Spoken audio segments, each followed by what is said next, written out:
Assalamualaikum warahmatullahi wabarakatuh. Innal hamdalillah nahmaduhu wa nasta'inuhu wa nastaghfiruhu wa natubu ilayh wa na'udzu billahi min shururi anfusina wa min sayyiati a'malina may yahdihillahu fala mudilla lahu wa may yudlil fala hadiyalah wa asyhadu an la ilaha illallah wahdahu la syarika lah wa asyhadu anna Muhammadan abduhu wa rasuluhu la nabiyya ba'dah. يا أيها الذين آمنوا اتقوا الله حق تقاته ولا تموتن إلا وأنتم مسلمون يا أيها الناس اتقوا ربكم الذي خلقكم من نفس واحدة وخلق منها زوجها وبث منهما رجالا كثيرا ونساء واتقوا الله الذي تساءلون به والأرحام إن الله كان عليكم رقيبا يا أيها الذين آمنوا اتقوا الله وقولوا قولا سديدا يصلح لكم أعمالكم ويغفر لكم ذنوبكم ومن يطع الله ورسوله فقد فاز فوزا عظيما أما بعد فإن أصدق الحديث كتاب الله وخير الهدى هدى محمد صلى الله عليه وسلم وشر الأمور محدثاتها وكل محدثة بدعة وكل بدعة ضلالة وكل ضلالة في النار. Ikhwani fillah wa akhwati fid din azani Allah wa iyyakum. Alhamdulillah pada kesempatan hari ini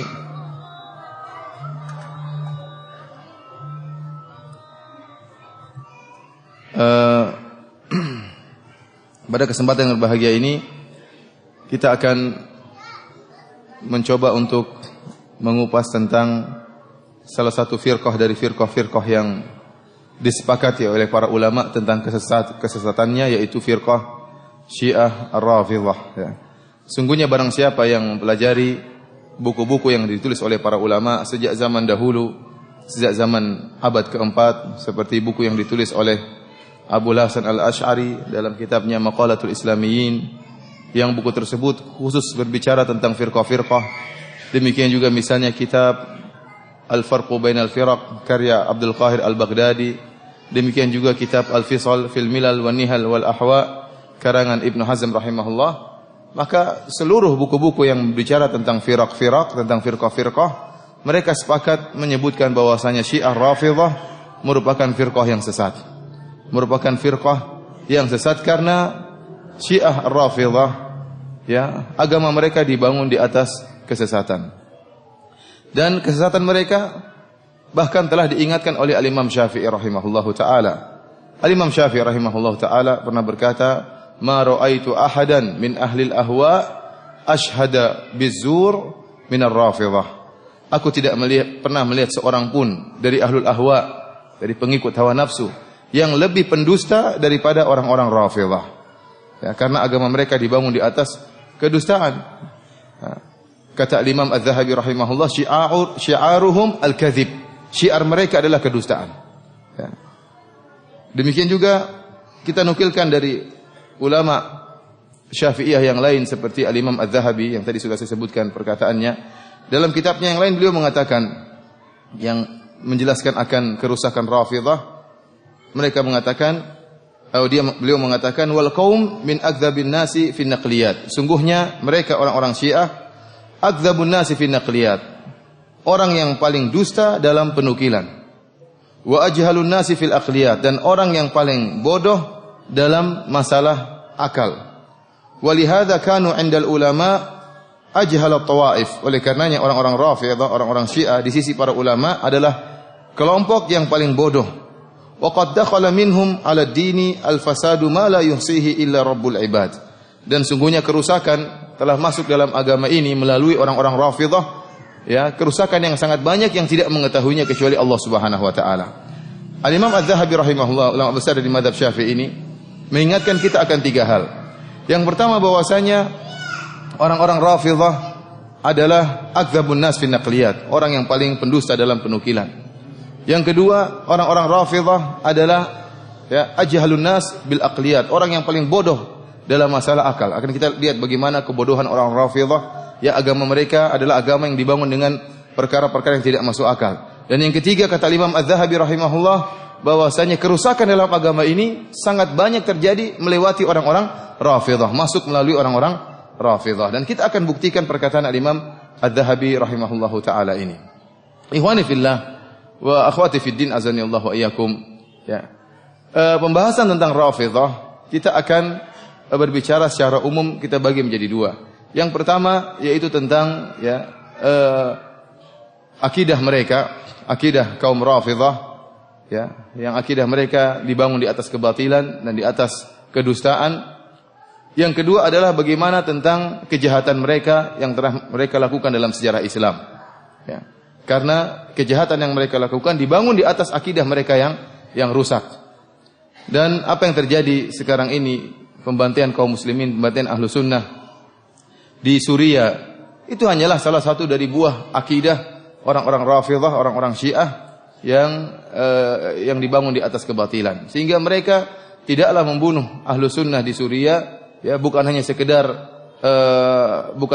masalah politik, akan tetapi mereka membunuh ahlu sunnah yang ada di Suriah dianatan, karena bagi mereka itu suatu agama. Membunuh ahlu sunnah mendatangkan surga di sisi Allah Subhanahu wa taala. Sehingga syiar mereka, uqtulus sunnah wadkhulul jannah. Bunuhlah ahlu sunnah maka kalian akan masuk dalam surga. Insyaallah kita akan bagi pembahasan kita menjadi dua pembahasan ini.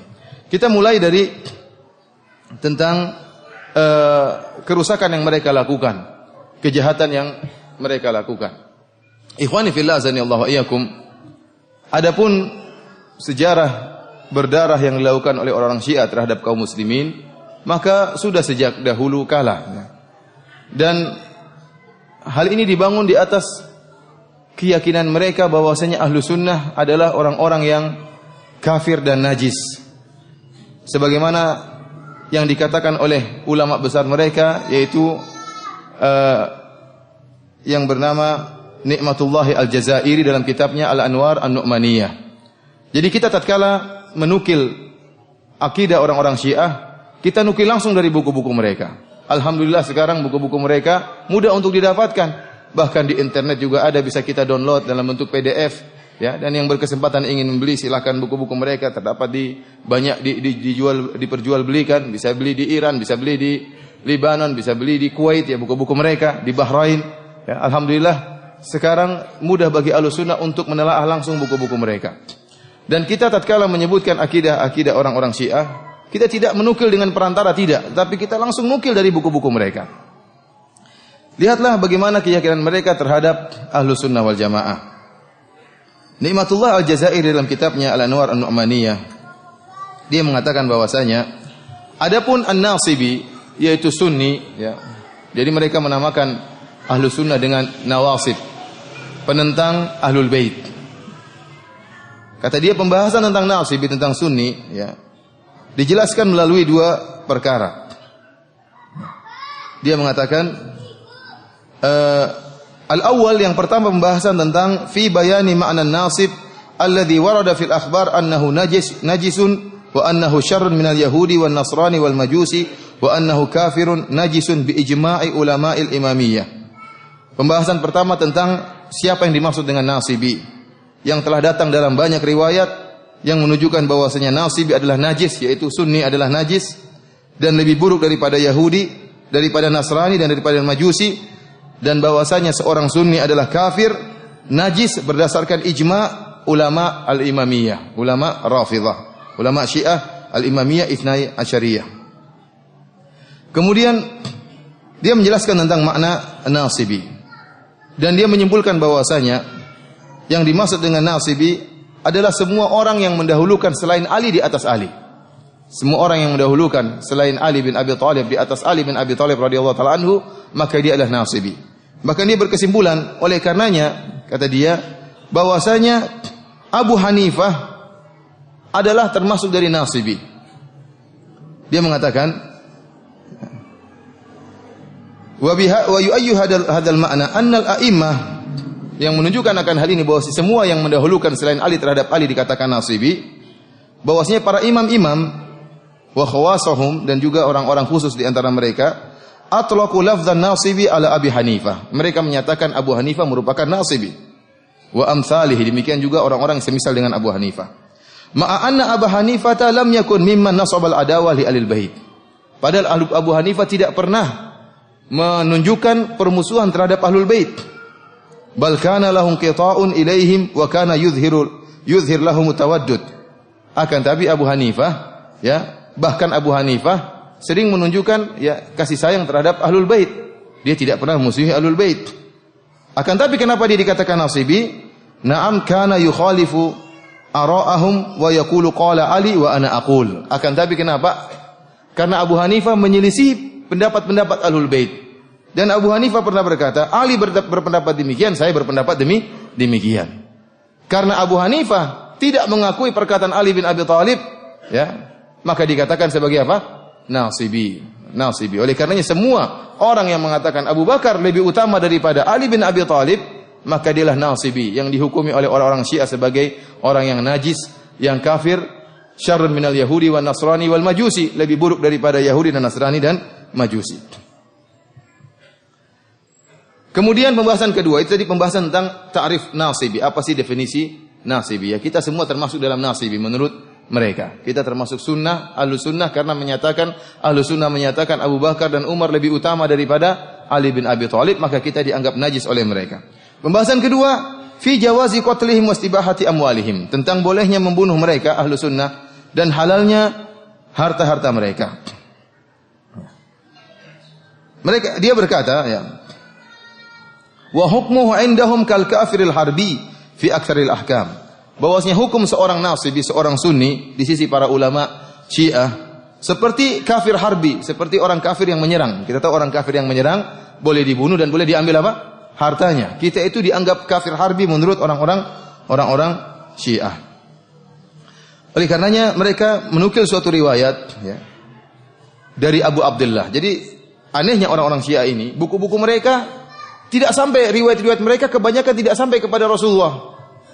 Tapi riwayat-riwayat mereka ujungnya kepada Abu Abdullah, yaitu Ja'far As-Sadiq. Ya. Jadi kalau kita buka misalnya buku Biharul Anwar, kemudian kita buku mereka seperti Al-Kulaini, Al-Kafi Al-Kulaini, kita juga buka buku mereka seperti Al-Anwar An-Nu'maniyah. Ujung-ujungnya riwayatnya kepada berkata Abu Abdullah, yaitu Ja'far As-Sadiq. Dia berkata demikian. Bagi mereka perkataan Ja'far As-Sadiq adalah perkataan yang paling tinggi, bisa mengkhususkan Al-Qur'an dan bisa bisa menasakh Al-Qur'an.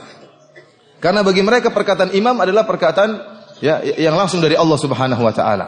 Oleh karenanya tidak ada yang paham Al-Qur'an kecuali para imam. Nanti akan kita jelaskan bagaimana keyakinan mereka terhadap Al-Qur'an. Sehingga setiap perkataan imam merupakan hujjah yang paling kuat menurut mereka. Contohnya seperti ini dalam riwayat ini mengenai najisnya ahlu sunnah. Ya. Mereka nukil riwayat mereka dari siapa? Abu Abdullah, ya, Ja'far As-Sadiq. Ditanya, "Ma taqulu fi qatli nasib?" Bagaimana pendapatmu tentang membunuh seorang nasibi, seorang sunni? Apa kata dia? Qala halalud dam. Darahnya halal. Ya. Jawabannya apa? Darahnya halal. Lakinni ittaqi 'alaika fa in qadirta an taqlib 'alaihi ha'itan aw tughriqahu fi ma'in likay la yushhad bihi 'alaika faf'al. Tapi kalau kau mampu untuk membunuh seorang sunni, ya, dengan menjatuhkan tembok, ya, di atas orang sunni tersebut, atau kau tenggelamkan dia supaya tidak ada yang menyaksikan kejahatanmu, ya, maka lakukanlah. Jadi usahakan bunuh orang sunni diam-diam supaya tidak ada yang tahu. Fakultu, aku bertanya lagi, fama tara fi malihi? Bagaimana pendapatmu tentang harta seorang sunni? Kata Abu Abdullah, khudhu ma qadirt. Ambillah semampumu. Dan fatwa dari Abu Abdullah ini, dari imam mereka ini, dipraktekkan oleh orang-orang Syiah. Dan ini juga disebutkan oleh Ni'matullah Al-Jazairi dalam kitabnya Al-Anwar An-Nu'maniyah. Dia menyebutkan, wa fi riwayat, dalam riwayat-riwayat yang banyak, anna Ali bin Yaqtin wa huwa wazir Rashid qad ijtama'a fi habsihi jama'atun minal mukhalifin. Perhatikan, dia mengatakan dalam banyak riwayat disebutkan bahwasanya Ali bin Yaqtin, salah seorang Rafidhah, yang dia merupakan wazir menterinya Ar-Rasyid. Ar-Rasyid adalah dari Ahlus Sunnah wal Jamaah. Namun wazirnya adalah Ali bin Yaqtin. Qad jama'a fi habsihi jama'atun minal mukhalifin. Suatu saat di dalam penjara berkumpul sekelompok orang dari mukhalifin. Mukhalifin siapa? Ahlus Sunnah. Sampai sekarang istilah mukhalif masih mereka gunakan. Atau kalau nonton di YouTube, banyak ulama-ulama mereka mengatakan adapun al-mukhalif, adapun penyelisih kami. Penyelisih kami maksudnya apa? Ahlu sunnah. Jadi istilah mereka sebutkan Ahlussunnah dengan istilah nasibi, di istilah wahabi, dengan istilah juga mukhalif, penyelisih. Orang-orang Ahlussunnah dikatakan yang menyelisih mereka. Wa kana min khawasis Syi'i fa amara ghilmanahu wa hadamu saqfal mahbas. Dan Ali bin Yaqtin adalah orang-orang khusus spesial dari orang-orang Syiah. Maka dia pun memerintahkan anak buahnya, maka mereka pun menjatuhkan atap dari penjara alal mahbusin, sehingga atap tersebut menimpa Ahlussunnah yang sedang di penjara tersebut. Famatu kulluhum wa kanu 500 rajulin takriban. Seluruhnya meninggal tatkala itu. Dan jumlah mereka tatkala itu sekitar 500 orang. Jadi benar-benar diterapkan. Jadi kalau bisa bunuh diam-diam, lakukan. Jatuhkan tembok, ini dipraktekkan oleh Ali bin Yaqtin. Dijatuhkanlah tembok penjara, bunuh 500 orang. Akhirnya apa? Dia ingin tahu apa hukum membunuh mereka ini, apa yang harus dia lakukan. Apakah ada kafarah yang harus dia bayar tatkala membunuh seorang sunnah? Maka dia pun bertanya kepada salah seorang dari imam mereka, yaitu Al-Kazim. Al-Imam Al-Kazim radhiyallahu anhu rahimahullah, dia bertanya tentang hukum apa yang telah dia lakukan. Maka jawaban Al-Kazim, imam mereka, fakaffir an kulli rajulin qataltahu minhum bitaisin. Wahai Ali bin Yaqtin, karena kau telah membunuh mereka, maka setiap sunni yang kau bunuh, maka ada kafarahnya. Kafarahnya yaitu seekor kambing. Wa taisu khairun minhu, dan kambing lebih baik daripada sunni tersebut. Jadi kau bunuh sunni, kafarahnya apa? Kambing. Padahal kambing lebih baik daripada sunni yang kau bunuh. Apa perkataan Ni'matullah Al-Jazairi, ulama Syiah ini? Dia menta'liq, dia mengatakan apa? Fanzur ila hadhihi diyatil jazilati allati la tu'adilu diyata akhihim al-asghar wa huwa kalbu said. Lihatlah bagaimana dia terhadap pembunuhan seorang sunni, denda yang sangat hina, yang tidak sepadan dengan dendanya kalau kita membunuh saudaranya Ahlus Sunnah yang kecil, yaitu anjing pemburu. Jadi dia menamakan anjing pemburu sebagai saudara kecilnya ahlu sunnah. Fa inna diyatahu 20 dirhaman. Kalau kita membunuh seekor anjing pemburu, maka diyahnya 20 dirham. Wala diyata akhihim al-akbar wa huwa al-yahudi aw al-majusi fa innaha 800 dirhamin wa haluhum fil akhirati akhassu wa anjas. Demikian juga denda membunuh seorang sunni, yaitu dendanya hanya seekor kambing, tidak sepadan dengan denda membunuh saudara mereka, saudara besar mereka. Siapa? Yaitu Yahudi atau Majusi. Karena denda membunuh seorang Yahudi atau Majusi 800 dirham. Ya, kambing mungkin 1 dirham aja. Wa haluhum fil akhirati akhas wa anjas. Dan kondisi ahlu sunnah di akhirat lebih buruk dan lebih najis daripada Yahudi dan Nasrani. Ya. Ini keyakinan mereka ya, terhadap Ahlu Sunnah wal Jamaah. Mereka meyakini bahwasanya Ahlu Sunnah wal Jamaah lebih kafir daripada Yahudi, Nasrani, Majusi. Bahwasanya Ahlu Sunnah lebih hina daripada anjing buruan, dan Ahlu Sunnah darahnya halal untuk ditumpahkan, kemudian hartanya juga halal untuk diambil. Oleh karenanya apa yang kita lihat sekarang, pembunuhan yang terjadi di Suriah merupakan hal yang biasa, karena apa yang mereka lakukan dibangun di atas akidah bahwasanya najisnya Ahlus Sunnah dan boleh membunuh Ahlus Sunnah wal Jamaah. Bahkan ulama besar mereka, Asyirazi di zaman sekarang ini, dan suaranya masih antum bisa lihat, bisa dengar di YouTube. Dia mengatakan apa? Kata dia, fal wahabi al-irhabi al-kafir an-nasibi al-wahshi yajibu qatluhu wa kulli man yu'ayyiduhu. Kata dia, seluruh wahabi, teroris yang kafir dan nasibi, yang bengis, wajib untuk dibunuh. Dan seluruh orang yang mendukung mereka harus wajib juga untuk dibunuh.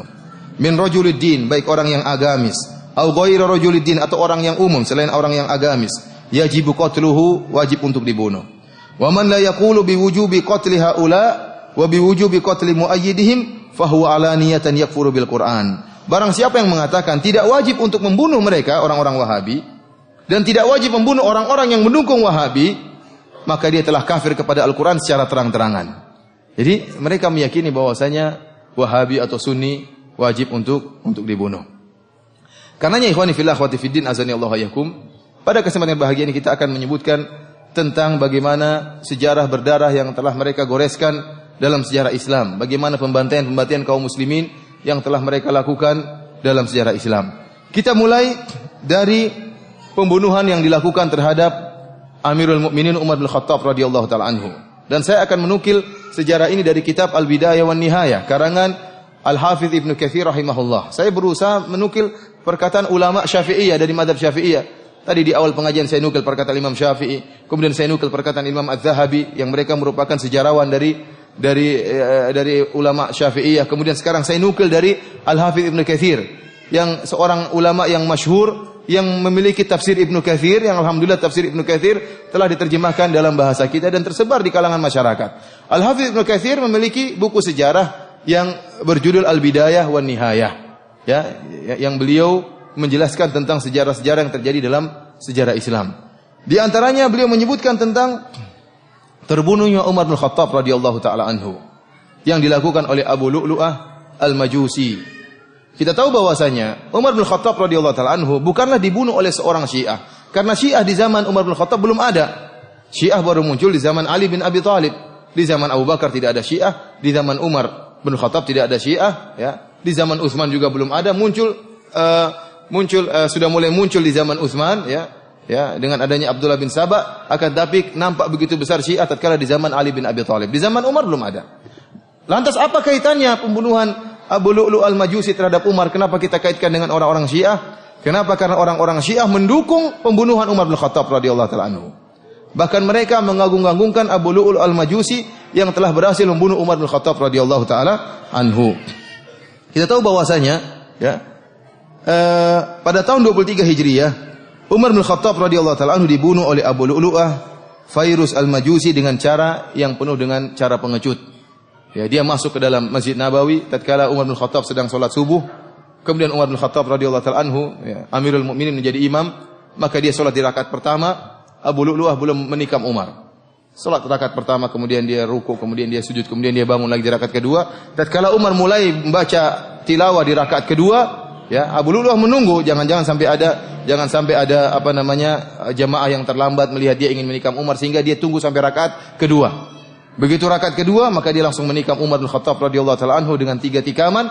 Salah satu tikaman yang dia tusuk kepada Umar adalah di bawah pusar Umar. Yang ini tikaman inilah yang menjadikan Umar radhiyallahu taala anhu meninggal dunia, sehingga setiap beliau makan, maka makanan tersebut keluar dari bawah pusar beliau. Ini dilakukan oleh Abu Lu'lu'ah Al-Majusi. Setelah itu Abu Lu'lu'ah Al-Majusi sempat, ya, diserang oleh para sahabat tatkala itu yang sedang menjadi makmum, sehingga ada sekitar 7 orang atau 8 orang yang meninggal di tempat juga dibunuh oleh Abu Lu'lu'ah Al-Majusi karena dia menggunakan khanjar, dia menggunakan belati yang bermata dua dan beracun. Sementara para sahabat tidak siap, tidak menggunakan sholat, tidak membawa senjata mereka. Sehingga akhirnya dia merasa dirinya tidak bakalan selamat, maka dia pun bunuh diri. Dia pun bunuh diri. Sekarang Abu Lu'lu'ah Al-Majusi ini, kuburannya diagung-agungkan di kota Iran, di kota Kashan.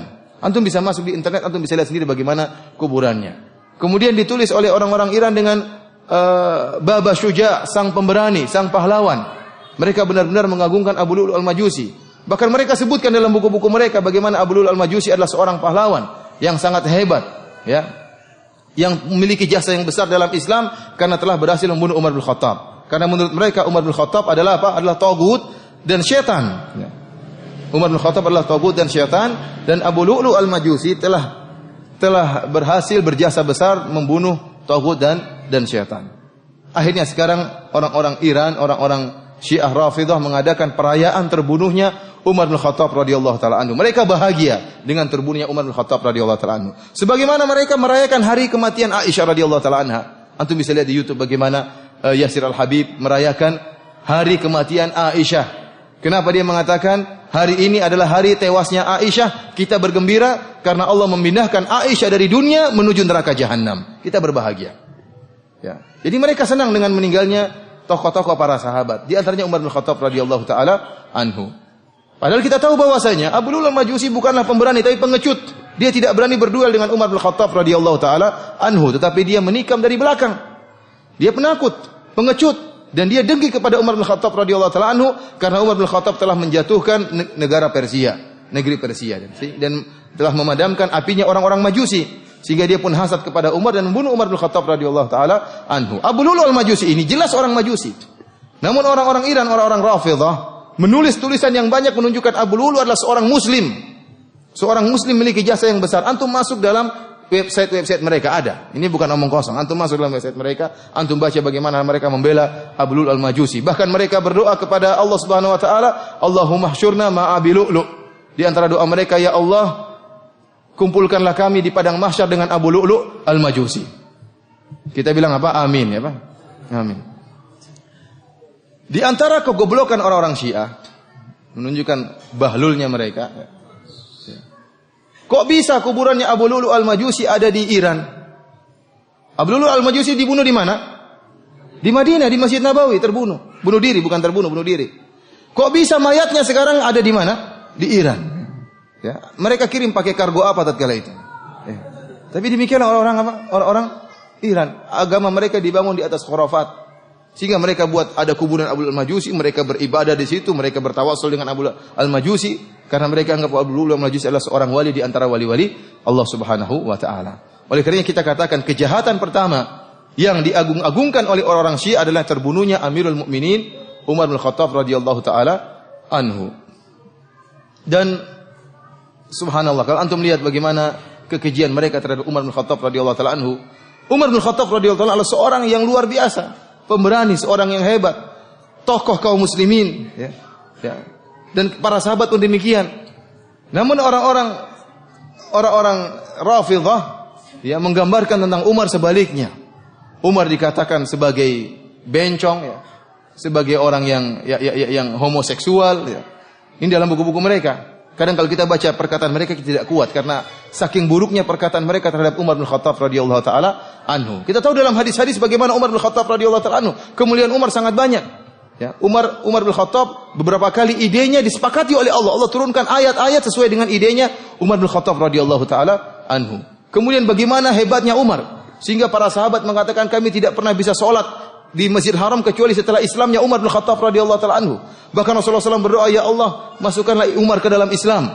Sehingga tatkala Umar bin Khattab masuk dalam Islam, maka jayalah para sahabat tatkala itu. Ada kejayaan, ada kekuatan. Kenapa? Karena Umar telah masuk Islam. Bahkan Umar, jangankan manusia, syaitan pun takut, kata Nabi SAW. Ya Umar, malak ya ka syaitan, salikan fajjan illa salaka fajjan ghaira fajjik. Kata Nabi SAW, hai Umar, tidaklah syaitan bertemu dengan engkau sedang melewati satu jalan, kecuali syaitan cari jalan yang lain. Syaitan dia takut sama Umar. Jangankan manusia, syaitan orang kafir. Syaitan pun takut sama Umar bin Khattab radhiyallahu taala anhu. Bagaimana gagahnya Umar bin Khattab radhiyallahu taala anhu. Digambarkan oleh orang Syiah sebaliknya. Kata mereka Umar bin Khattab adalah seorang yang bencong, yang gagah perkasa jadi apa? Bencong. Bahkan mereka mengatakan Umar bin Khattab punya penyakit di duburnya dan tidak mungkin penyakitnya sembuh kecuali diberikan air mani laki-laki. Jadi Umar disodomi menurut mereka. Bayangkan, bukan cuma bencong yang jago, bencong yang bencong sekalian. Sudah jadi bencong disodomi lagi. Ini kan perkataan yang buruk tentang Umar bin Khattab radhiyallahu taala, dan demikianlah ya orang-orang Syiah yang bahlul kalau sudah berdusta, dustanya seperti itu, dusta yang sangat ngawur ya. Menggambarkan Umar adalah seorang yang pengecut, syaitan dan bencong dan lain sebagainya. Oleh karenanya mereka bangga dengan terbunuhnya Umar bin Khattab radhiyallahu taala anhu. Oleh karena ikhwani fillah azanillahu ayyakum, mereka menafsirkan firman Allah Subhanahu wa taala ya, yaitu Rabbana arinal ladaini adallana minal jinni wal insi naj'alhuma tahta aqdamina liyakuna minal asfalin. Tatkala penduduk neraka jahanam berdoa kepada Allah atau minta kepada Allah, ya Allah, tunjukkanlah kepada kami dua orang atau dua dari jin dan manusia, gitu. Dua makhluk dari jin dan manusia, naj'alhuma tahta aqdamina, agar kami injak-injak mereka di bawah kaki kami. Liyakuna minal asfalin, agar kedua makhluk ini ya menjadi orang-orang yang paling rendah. Kata mereka, dua makhluk ini yang akan diinjak-injak di neraka jahanam dari jin dan manusia adalah Umar dan Abu Bakar. Ini perkataan mereka dalam kitab Biharul Anwar. Biharul Anwar ini kitab yang paling mulia, paling top di sisi mereka. Jadi ada beberapa kitab yang top di antara mereka seperti Al-Kafi karangan Al-Kulaini, kemudian juga Biharul Anwar karangan Al-Majlisi. Dan subhanallah, sebagian ulama mengatakan kitab-kitab ini dahulu di zaman Syekhul Islam Ibnu Taimiyah tidak sempat menelaah kitab-kitab orang-orang Syiah seperti Al-Kafi dan juga Biharul Anwar. Sehingga Ibnu Taimiyah dalam beberapa perkara dia mengatakan haddatsani thiqah, ya, orang thiqah mengatakan kepada aku bahwasanya orang Syiah meyakini demikian. Padahal itu sudah jelas mutawatir dalam agama Syiah. Namun Syekhul Islam Ibnu Taimiyah tatkala membantah Syiah tidak sempat menelaah buku-buku mereka. Kita alhamdulillah sempat menelaah buku-buku mereka. Sekarang buku-buku mereka nampak. Dalam kitab Biharul Anwar, kitab yang dimuliakan oleh mereka, kitab yang muktamad isi mereka, disebutkan bahwasanya dua orang yang akan diinjak-injak pada hari kiamat adalah Abu Bakar dan Umar. Kenapa Abu Bakar Umar dikatakan al-jin minal jinni wal insi minal jin, artinya Umar bin Khattab. Kata mereka, Umar adalah jin yang disebutkan dalam ayat ini. Innama kunniya bihi anhu li'annahu kana syaitanan. Kenapa Umar dikatakan jin dalam ayat ini? Karena Umar adalah syaitan. Imma li'annahu kana syaraka syaitan likaunihi waladu zina, ya. Karena dia anak zina sehingga dikatakan apa? Syaitan, ya. Au li'annahu kana fil makr wal khadi'ah ka syaitan, atau dia memang tatkala menipu, ya, seperti syaitan. Sehingga mereka mengatakan Umar apa? Syaitan dan jin dan taghut dan yang sebagainya. Ikhwani fillah azanillahu wa iyyakum. Ini kejahatan pertama sejarah berdarah yang didukung oleh orang Syiah. Adapun kejahatan berikutnya yang dilakukan oleh orang Syiah, ya, seperti pengkhianatan besar-besaran yang dilakukan oleh seorang Rafidh yang bernama Ibnu Al-Alqami dan juga Nasiruddin At-Tusi Ar-Rafidhi yang menyebabkan terbunuhnya sekitar 1,5 juta kaum muslimin di kota Baghdad. Dan ini pun disampaikan oleh Al-Hafidz Ibnu Katsir rahimahullah dalam kitabnya Al-Bidayah wan Nihayah. Yang peristiwa tersebut terjadi pada tahun 656 Hijriyah di zaman Khalifah Al-Mu'tasim. Al-Mu'tasim rahimahullahu taala, ya, adalah raja terakhir dari dinasti Abbasiyah. Dan dia memiliki seorang perdana menteri yang bernama Ibnu Al-Alqami. Ibnu Al-Alqami seorang Rafidhah dan hakut, sangat dengki kepada Ahlu Sunnah wal Jamaah. Ya, padahal dia sudah dibaiki oleh Al-Mu'tasim bertahun-tahun, dia menjadi perdana menteri, dimuliakan oleh Al-Mu'tasim. Namun ingat, orang Syiah memiliki makar, senantiasa berharap kapan Ahlu Sunnah bisa habis, bisa dihancurkan. Sehingga tatkala dia ingin menghancurkan dinasti Ahlu Sunnah, dia membuat rencana jangka panjang. Orang Syiah itu bukan orang-orang yang tidak punya tanzim, tidak punya aturan, enggak, mereka punya aturan dan mereka punya rencana-rencana. Rencana berapa tahun berikutnya, rencana 50 tahun berikutnya, ya, untuk menguasai dunia, untuk menghabisi Ahlus Sunnah. Di antaranya rencana yang dilakukan oleh Ibnu Al-Alqami, dan ini disebutkan oleh Ibnu Katsir rahimahullahu taala. Makanya saya sering mengangkat Ibnu Katsir karena saya tahu kebanyakan kita di tanah air Indonesia bermadzhab Syafi'i. Maka ingatlah, ini perkataan ulama Syafi'iyah. Apakah kita mendustakan perkataan Imam Syafi'i? Apakah kita mendustakan perkataan Imam Az-Zahabi? Apakah kita mendustakan perkataan Al-Hafidz Ibnu Katsir rahimahullah yang telah menjelaskan akan bahayanya Rafidhah? Ya. Karena sekarang banyak orang-orang yang mengaku bermadzhab Syafi'i, ya, berkhianat dan mengesankan bahwasanya Syiah tidak ada masalah. Syiah adalah saudara-saudara kami. Ini adalah pengkhianatan, kedustaan yang mereka lakukan terhadap rakyat atau Ahlus Sunnah yang bermadzhab Syafi'iyah. Ibnu Katsir menyebutkan bahwasanya Ibnu Al-Alqami tatkala ingin menghancurkan Ahlus Sunnah, maka dia meletakkan rencana jangka panjang. Pertama, dia merayu khalifah untuk, ya, mengurangi gaji para tentara. Serdadu atau tentara tatkala itu pasukan yang ada di Baghdad jumlahnya sekitar 100.000. Maka dikurangi gajinya. Ini tidak perlu, sekarang ada perdamaian, tidak ada keributan, tidak ada masalah. Kurangi saja gaji para tentara tersebut, digunakan untuk yang lain. Akhirnya gaji tentara dikurangi. Tatkala gaji tentara dikurangi, tentu tentara jadi malas jadi tentara. Ya. Kemudian apalagi banyak orang-orang yang dipreteli dari diwan gaji, dari daftar gaji si fulan tentara ini tidak diberi gaji. Sehingga akhirnya tentara yang tadinya jumlah 100.000 berkurang, mengundurkan diri, sampai tinggal tentara yang ada di Baghdad dari 100.000 menjadi 10.000, tinggal sedikit, tinggal 10.000. Ini berjalan dengan bertahun-tahun. Setelah jumlah tentara menjadi 10.000, maka dia pun mengirim surat kepada Holako, ya, penyembah berhala, dikirim surat dari Tatar, kirim surat bahwasanya seranglah Baghdad karena pasukan tentara tinggal sedikit. Dan ternyata Holako punya penasehat, Nasiruddin At-Tusi, dan juga seorang Rafidhah. Seorang Rafidhah ini adalah penasehat penyembah berhala, ya, Holako. Maka terjadilah kerjasama antara menteri dari Mu'tasim dan penasihat dari Holako. Ini mengirim surat kepada temannya. Maka datanglah Holako dengan pasukannya ingin menyerang kota Baghdad, maka masuklah mereka di kota Baghdad. Tatkala mereka datang ingin menyerang kota Baghdad, maka Khalifah Al-Mu'tasim bersama pasukan yang tinggal sedikit 10.000 tersebut siap bertempur, ya, berjihad di jalan Allah Subhanahu wa taala. Di sini Ibnu Al-Alqami berperan lagi. Dia mengatakan tidak perlu khalifah kita berperang, kita berdamai saja dengan Holaqah. Maka datanglah engkau bersama sebagian anak buah untuk bertemu dengan Holaqah. Dirayu oleh Ibnu Al-Alqami. Maka berangkatlah Al-Mu'tasim dengan beberapa anak buahnya bertemu dengan Holaqah. Maka kemudian dihinakan dan dibunuh oleh Holaqah. Setelah dibunuh khalifahnya, maka mereka pun masuk dalam kota Baghdad dan mereka menumpahkan darah kaum muslimin, darah ahlu sunnah yang tatkala itu berjumlah sekitar 1,5 juta ahlu sunnah wal jamaah dibunuh oleh Holaqah akibat kerjasama antara Ibnu Al-Alqami seorang Syiah dan juga Nasiruddin At-Tusi juga seorang Syiah. Ikhwani fillah azanillahu wa iyyakum, kasus terbunuhnya ahlu sunnah ini diakui juga oleh sejarawan Syiah. Mereka tidak mendustakan peristiwa ini. Dan itu terjadi di abad ke-7. Sementara Ibnu Katsir di abad ke-8. Ibnu Katsir tentunya tahu persis tentang kejadian tersebut. Karena jarak cuma berapa? Sekitar satu abad. Kejadian yang 656 Hijriah abad ke-7, Ibnu Katsir adalah ulama abad ke-8. Sehingga jaraknya tidak jauh. Jadi Ibnu Katsir tidak omong kosong. Dan peristiwa ini pun diakui oleh orang Syiah. Seperti yang diakui oleh Ibnu Sa'i dalam kitabnya A'yanu Syiah, tokoh-tokoh Syiah. Ya, dia menyebutkan bahwasanya tentang peristiwa terbunuhnya Khalifah Al-Mu'tasim dan jatuhnya Daulah Al-Abbasiyah.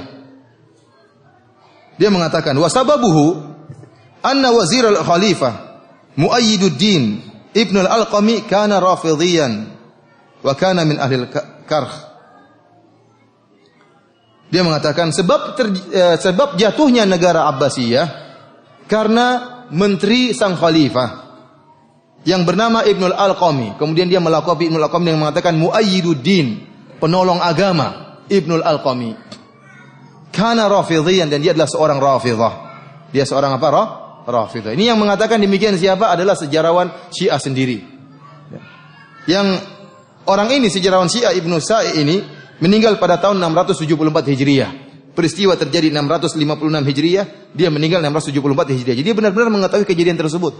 Dan dia menyatakan dalam buku sejarahnya, yang berjasa menjatuhkan Daulah Abbasiyah, Daulah Ahlu Sunnah adalah Muayyiduddin, penolong agama Ibnu Al-Alqami, dan dia adalah seorang Rafidhah.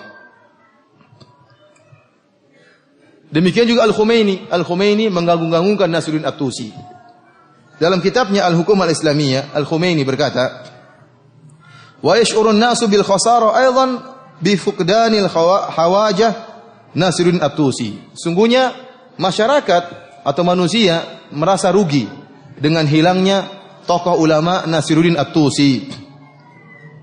Mimman qaddama khadamatin jalilatan lil Islam, yang telah memberi sumbangsi yang besar bagi Islam. Siapa? Nasiruddin At-Tusi. Apa sumbangsihnya? Membunuh ahlu sunnah yang berjumlah 1.500.000 orang. Ini dibangga-banggakan oleh Al-Khumaini. Demikian juga diakui oleh sebelum Khumaini Mirza Muhammad Baqir Al-Khawansari Al-Asbahani yang wafat pada tahun 1313 Hijriah dalam kitabnya Raudhatul Jannat. Ini juga buku yang jadi pedoman oleh orang-orang Syiah Rafidhah. Dia mengakui tentang pembantaian ahlu sunnah yang disebabkan oleh orang Rafidhah. Dia mengatakan apa? Bahkan dia bangga. Dia mengatakan, ila an asala min dima'ihim al-akhdhar ka'amsalil anhar fanhara biha fi ma'i Dujlah.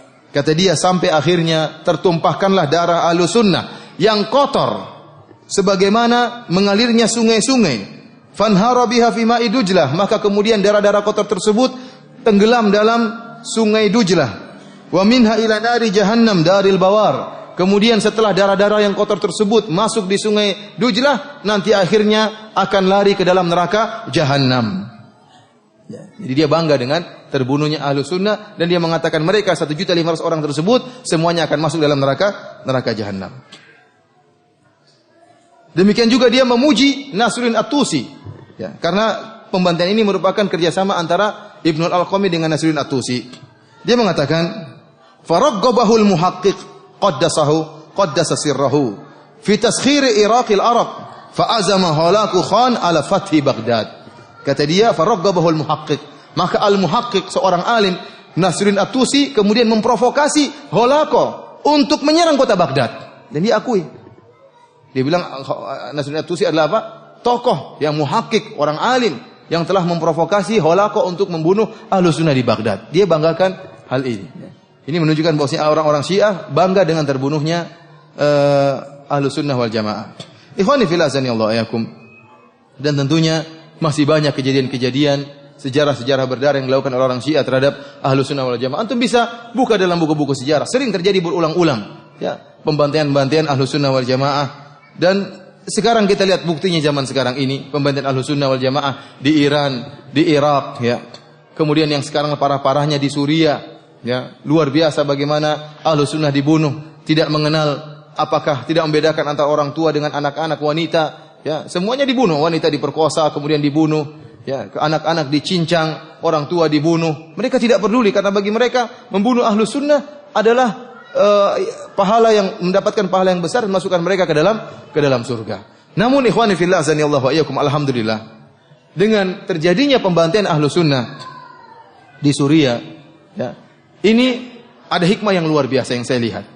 Hikmahnya apa? Hikmahnya bahwasanya Ahlus Sunnah mulai tersadarkan. Karena kebanyakan Ahlus Sunnah mereka terpedaya dengan slogan-slogan Syiah. Syiah senantiasa melakukan taqiyah. Dia mengatakan kami adalah bersaudara, kami adalah saudara kalian. Kita Syiah adalah mazhab kelima. Bahkan ini didukung oleh ulama-ulama Ahlus Sunnah yang terpedaya dengan mereka atau yang dibeli oleh mereka, karena sebagian ulama Ahlus Sunnah dibeli oleh orang-orang Syiah, orang-orang Iran, sehingga mereka pun bela-bela mazhab Iran, mazhabnya orang-orang Syiah. Namun tatkala terjadi pembantaian di Suriah, ya, sekarang terbuka mata Ahlus Sunnah bagaimana bahayanya orang-orang Rafidhah. Saya dahulu tatkala ke Madinah sekitar 12 tahun yang lalu, kalau saya berbicara dengan orang Saudi, saya bilang, bahaya bagaimana orang Syiah di tempat kalian. Kata mereka, kata orang Saudi, ya akhi, mereka juga saudara kita. Musuh kita sama Yahudi dan Amerika. Kita orang Syiah saudara kita. Mereka juga Islam, nabi mereka juga Muhammad, Tuhan mereka juga Allah Subhanahu wa taala. Itu dulu perkataan mereka. Sekarang tidak ada lagi perkataan seperti itu. Sekarang Ahlus Sunnah sudah sadar akan bahayanya orang-orang Syiah, bagaimana mereka membasmi Ahlus Sunnah di mana-mana. Mereka membunuh saudara-saudara kita di Iran, mereka membunuh saudara-saudara kita di Irak dengan begitu sadisnya, apalagi sekarang yang ada di Suriah. Sehingga sekarang taqiyah yang mereka lakukan tidak bermanfaat. Sekarang di seluruh negeri Arab, orang-orang Syiah tidak bisa bertaqiyah lagi. Percuma, karena sudah ketahuan, tidak mungkin. Ya. Tidak mungkin lagi mereka bertaqiyah. Mereka ingin menyembunyikan akidah mereka, sekarang sudah terbongkar dengan bagaimana mereka membantai Ahlus Sunnah di Suriah. Dan sekarang orang-orang Syiah semua bersatu, baik Iran maupun Libanon dengan Suriah, tentara Suriah bergabung menyerang Ahlus Sunnah wal Jamaah. Dan ini adalah perang agama, bukan perang politik. Ya. Perang agama, buktinya orang-orang Iran semua gabung, orang Syiah semua gabung dalam barisannya Bashar al-Assad untuk menyerang Ahlus Sunnah wal Jamaah. Namun ikhwani fillah azanillahu wa iyyakum, yang saya khawatirkan adalah di tanah air kita. Di tanah air kita ini orang-orang masih banyak bisa ditipu, masih banyak bisa dibohongi. Taqiyahnya orang-orang Syiah di tanah air kita laris. Masih laris. Kenapa? Karena orang-orang Indonesia orang yang baik-baik, ya, sering berhusnudzon, ya. Sehingga tatkala orang Syiah mengatakan kami saudara, mereka masih mempercayai kedustaan orang-orang Syiah. Bahkan ada beberapa berita-berita dusta yang disebarkan oleh orang-orang Iran, orang-orang Syiah, yang ditelan mentah-mentah oleh orang-orang Indonesia. Ya, seperti kasus saya beberapa kali saya sebutkan atau saya tulis di website tentang beberapa berita kedustaan yang digembar-gemborkan oleh orang-orang Iran. Seperti berita misalnya mereka mengatakan pemerintah Saudi akan membongkar kuburan Nabi dan memindahkan kuburan Nabi di tempat yang lain. Ini ternyata setelah dicek, beritanya berasal dari kantor berita Farsi Agency, kantor beritanya orang-orang Iran. Ya, dan kita sudah cek sendiri, ternyata benar dari kantor berita Iran. Lihat bagaimana berita ini termakan atau ditelan mentah-mentah oleh sebagian orang Indonesia. Bahkan ikut disebarkan sebagian orang-orang yang benci kepada kerajaan Arab Saudi, ikut menyebarkan untuk menjelek-jelekan Arab Saudi. Padahal itu adalah bualannya orang-orang Syiah. Lihatlah bagaimana liciknya orang-orang Syiah. Sekarang pemerintah Saudi punya niat baik memperluas Masjid Nabawi dan memperluas Masjidil Haram, dan sudah dilakukan oleh sejak zamannya Malik Fahad, Raja Fahad. Kemudian sekarang dilanjutkan oleh proyek tersebut oleh Raja Abdullah.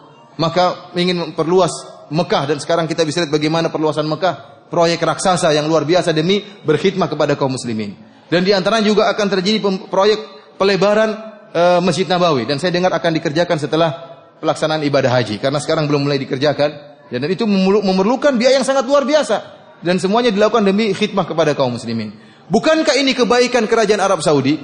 Ini kebaikan. Tetapi orang-orang Iran untuk memalingkan dari kebaikan Arab Saudi, dia buat isu bahwasanya kerajaan Arab Saudi akan memindahkan kuburan Nabi sallallahu alaihi wasallam. Orang-orang akhirnya lupa dengan jasa Arab Saudi yang ingin berbesar Masjid Nabawi, malah terpancing dengan orang Arab Saudi kurang ajar ingin memindahkan kuburan Nabi sallallahu alaihi wasallam. Padahal ini dusta besar. Lihat pintarnya, liciknya orang-orang Syiah. Sehingga orang pun lupa dengan kebaikan Arab Saudi yang diingat keburukan. Mulailah sebagian orang Indonesia, ya terutama orang yang mengaku sebagai aswaja, mencela dan mencaci maki Arab Saudi, padahal semuanya berita dusta.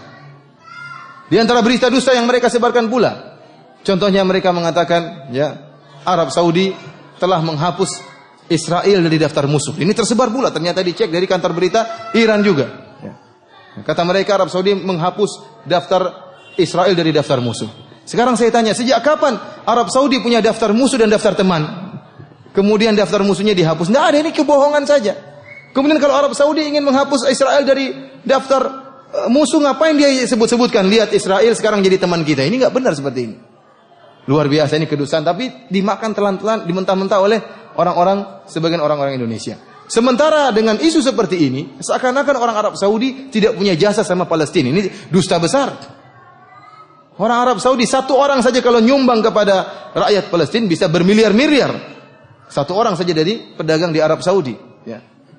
Dan mereka punya dana khusus tahunan untuk disumbangkan kepada rakyat Palestina. Dan Arab Saudi alhamdulillah sampai sekarang menyumbang di mana-mana. Di orang-orang Mesir mereka sumbang untuk bantuan kepada saudara-saudara mereka di Mesir, terutama terhadap saudara-saudara mereka di Palestina, kemudian saudara-saudara mereka di Suriah, disumbang terus oleh orang-orang Arab Saudi. Sementara dengan isu yang dibuat oleh orang Syiah ini, maka orang-orang melupakan kebaikan Arab Saudi. Contoh lagi isu yang dibuat oleh orang Syiah dan sekarang tersebar luar biasa sekarang ini.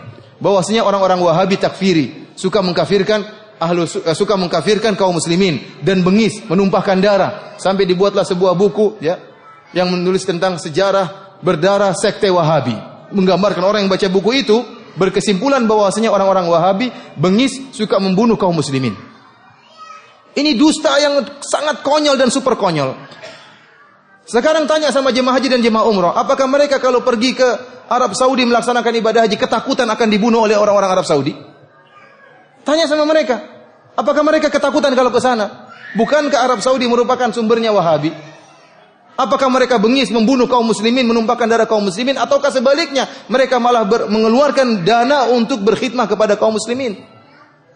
Jawabannya yang kedua, justru mereka mengeluarkan dana bagaimana berkhidmat kepada kaum muslimin, bagaimana meluaskan Masjid Nabawi, meluaskan Masjidil Haram, bagaimana mereka menyebarkan Al-Quran secara gratisan, bahkan dana gratisan Al-Quran pun dikorupsi oleh sebagian orang di sini.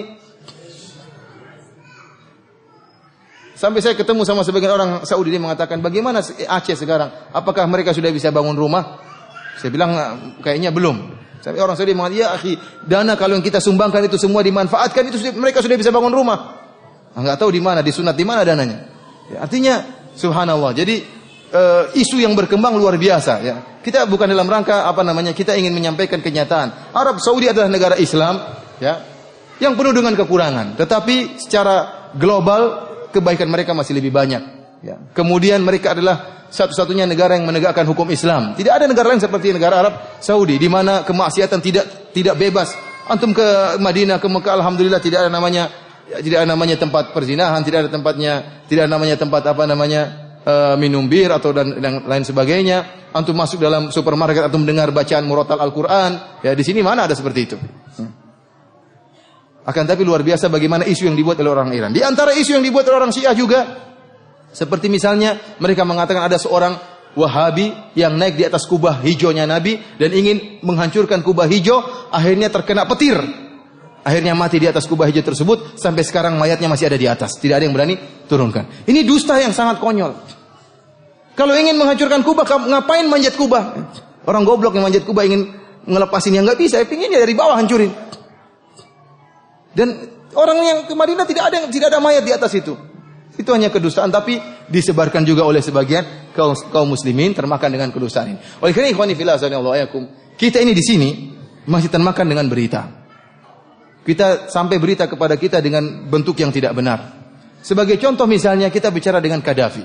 Qaddafi, kalau antum tanya orang Arab manapun, orang Libya ke antum tanya, orang Kuwait ke antum tanya, orang Emirat, orang Bahrain, yang penting orang Arab, antum tanya bagaimana Qaddafi, mereka mengatakan Qaddafi bajingan, semua orang tahu.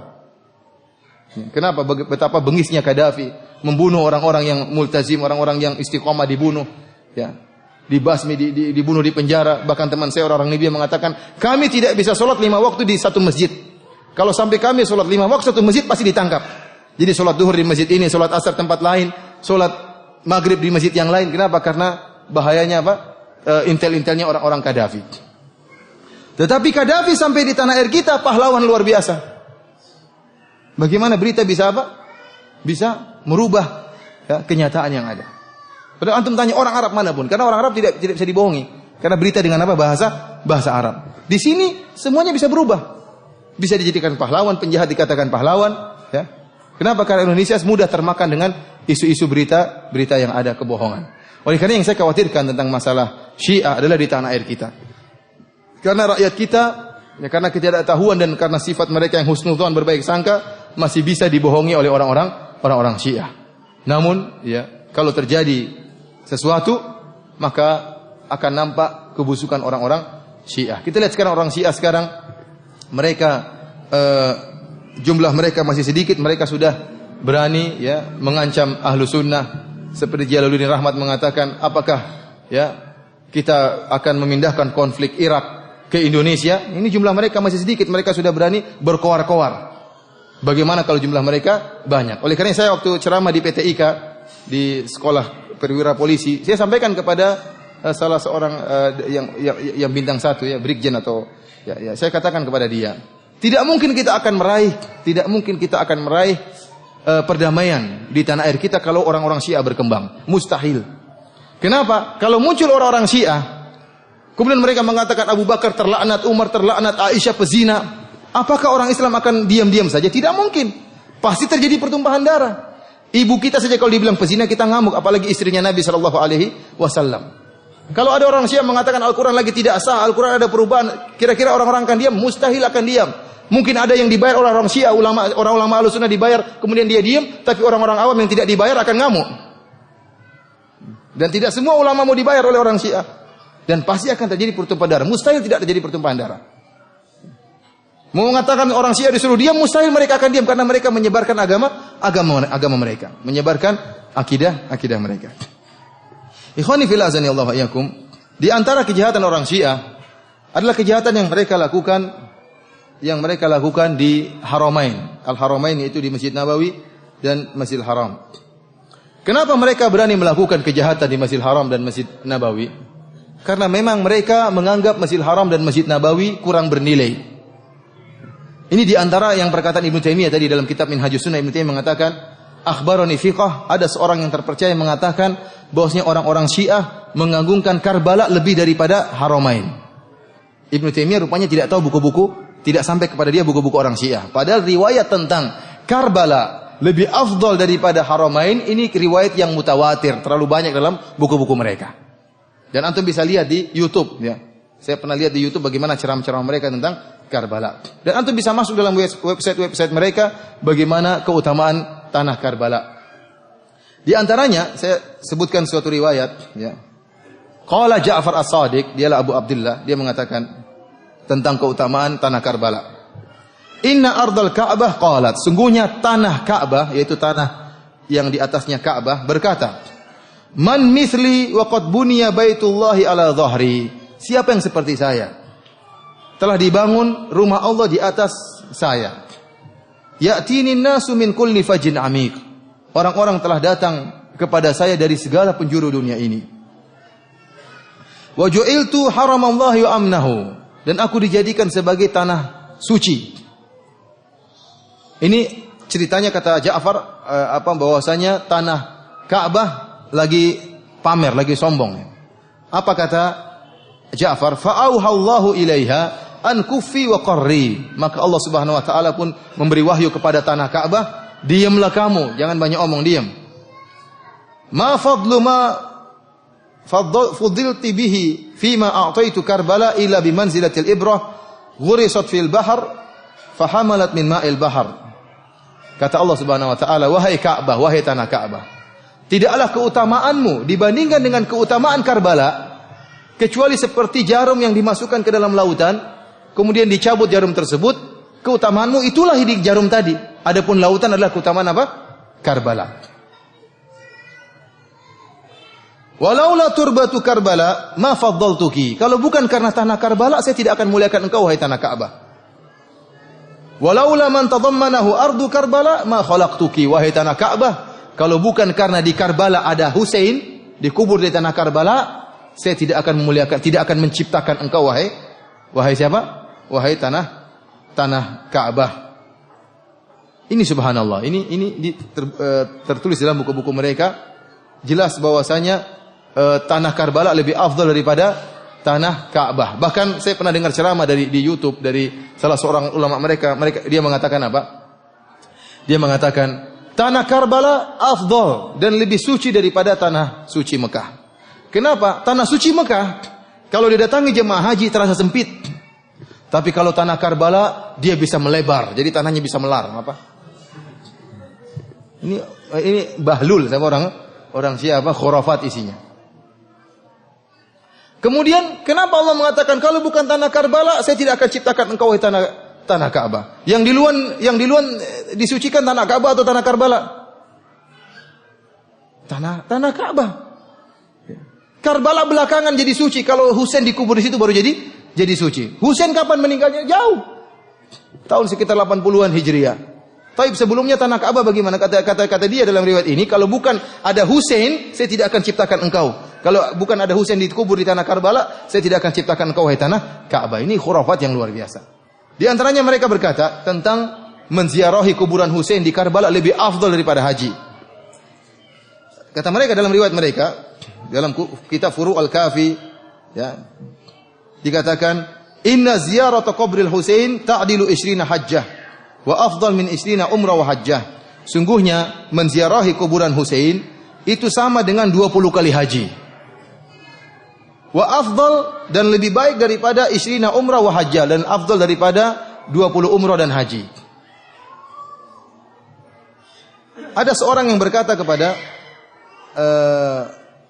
seorang Rafidhah berkata kepada imamnya, dia mengatakan, ini hajjatu tis'a asyrata hajjah. Kata dia, wahai imam, saya sudah hajian 19 kali. Wa tis'a asyrata umrah, dan saya sudah umrah 19 kali. Maka sang imam berkata sambil mengejek, dia mengatakan apa? Hujjatan ukhra wa'tamir umratan ukhra tuktab laka ziyaratu qabril Husain alaihi salam. Kalau begitu tambah lagi satu hajimu dan tambah lagi satu umrahmu supaya kau dicatat seperti menziarahi kuburan apa? Husain. Ya ikhwan, di sini antum lihat jelas bahwasanya mereka merendahkan tanah suci haram dan Mekah dan Madinah. Mereka lebih mengutamakan tanah Karbala karena ibadah mereka adalah menyembah apa? Menyembah mayat. Ibadah mereka adalah menyembah manusia. Sampai ada antum lihat di YouTube bagaimana ya perkataan seorang tentara Bashar al-Assad yang akan meninggal sudah sakaratul maut, dia masih mengatakan apa? Dia masih mengatakan labbaik ya Zainab, labbaik ya Husain, ya Ali madad. Antum lihat di internet ada. Sudah berdarah berlumuran darah dia mengatakan, aku penuhi panggilanmu wahai Zainab. Bukan labbaik Allahumma labbaik, aku penuhi panggilanmu ya Allah, tapi apa? Labbaik ya Husain, labbaik ya Zainab, ya Ali madad, wahai Ali, pertolonganmu. Dan ini sering kalau kita tawaf di Ka'bah mereka mengatakan al-madad ya Ali, al-madad ya Husain, al-madad pertolonganmu. Bukan minta kepada Allah tapi kepada Ali dan Husain dan teman-temannya. Ini kesyirikan yang nyata. Kesyirikan yang nyata, meminta kepada mayat bukan minta kepada Allah Subhanahu wa taala. Allah mengatakan, "Amma yujibul muttarra idza da'ah." Siapa yang bisa menyelamatkan orang-orang dalam keadaan kondisi terdesak kecuali Allah Subhanahu wa taala. Dan saya sering sampaikan logika kepada sebagian ikhwah. Sekarang ya ikhwan ya, di antara yang menunjukkan bahwasanya tawasul meminta kepada mayit merupakan syirik akbar ya. Sekarang sebagai logikanya contohnya gini. Antum sekarang misalnya ingin meminta sesuatu di Bapak Presiden misalnya. Tapi antum tahu kalau antum minta presiden langsung tidak akan diterima. Karena presiden tidak kenal antum. Dan antum tahu ada seorang menteri yang bisa memberi syafaat kepada antum, minta kepada presiden. Akhirnya antum pergi ke menteri tersebut. Antum mengatakan, Pak Menteri, tolong saya Pak Menteri, sampaikan ke presiden, Pak Menteri, saya begini-begini Pak Menteri, saya ada kondisi dalam keadaan darurat Pak Menteri, saya sangat butuh, tolong sampaikan kepada presiden, dan seterusnya antum merengek kepada menteri tersebut. Saya tanya sama antum, waktu antum merengek sama menteri tersebut, kerendahan antum kepada menteri atau kepada presiden? Kepada siapa? Menteri atau presiden? Kepada menteri. Bahkan bisa jadi presiden antum lupakan. Bisa jadi presiden antum apa? Lupakan. Benar-benar antum merendah dan merengek kepada sang menteri. Itulah yang terjadi kepada para penyembah kubur. Tatkala mereka ya wali, ya ini, ya minta, benar-benar mereka lupa kepada Allah, seakan-akan kunci pengabulan daripada wali tersebut. Kalau wali bilang na'am, akan turun mandat dari presiden. Kalau wali bilang iya, akan turun. Wali ridha, maka akan turun otomatis mandat dari presiden. Sehingga kerendahan mereka, kehinaan mereka kepada penghuni kubur. Dan inilah kesyirikan yang nyata. Ibadah orang-orang Syiah adalah penyembah terhadap penghuni kubur, kepada Husain, kepada Ali dan yang lainnya. Kita katakan Ali dan Husain dan adalah wali-wali Allah Subhanahu wa taala, namun mereka tidak berhak untuk disembah. Jangankan Ali dan jangankan Husain, Isa bin Maryam, seorang nabi yang lebih mulia daripada Ali dan Husain dan yang lainnya, tidak berhak untuk diibadahi, apalagi sekedar wali-wali seperti itu. Ikhwani fil azani Allah yakum, karena mereka merendahkan tanah suci Mekah dan Madinah, sehingga mereka berani berbuat onar di Mekah dan Madinah. Ibnu Katsir rahimahullah menyebutkan kisah bagaimana yang dilakukan kejahatan yang dilakukan oleh orang-orang Qaramidhah. Ya, Abu Tahir Ar-Rafidhi yang dia menghadang para jemaah haji, kemudian merampas harta mereka. Dihadang jemaah haji, dirampas harta mereka. Ini orang Syiah. Kemudian bagaimana dia juga mencuri, mencongkel Ka'bah, mencongkel Hajar Aswad, kemudian dibawa lari selama 23 tahun, dibawa kabur.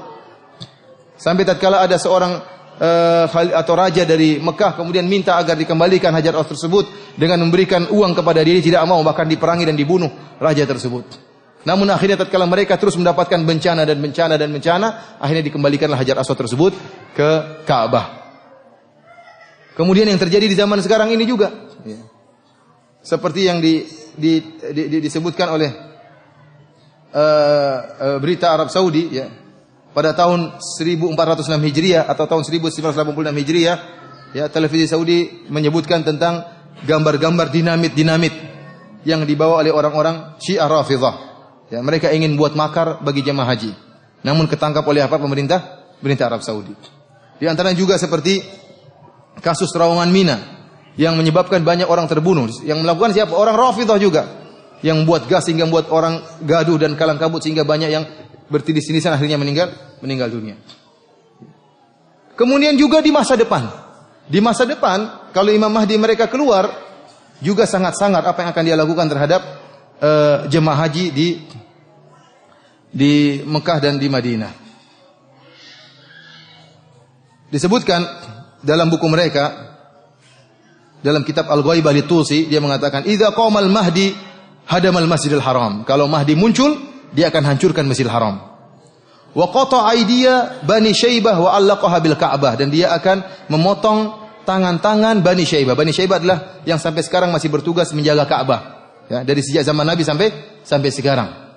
Kata dia, Al-Mahdi kalau muncul maka tangan-tangan mereka akan dipotong, penjaga Ka'bah tersebut. Kemudian tangan-tangan kaki mereka ini akan digantung di Ka'bah.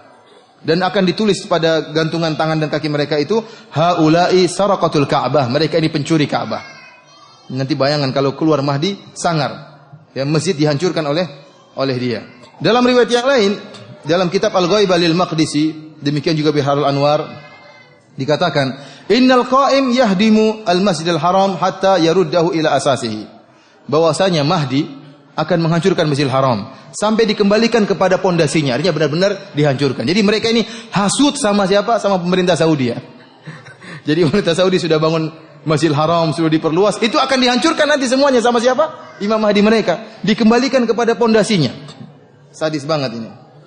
Ikhwani fillah azani Allah yakum. Oleh karenanya tidak heran jika mereka berani melakukan kriminal di Masjidil Haram dan Masjid Nabawi, ya.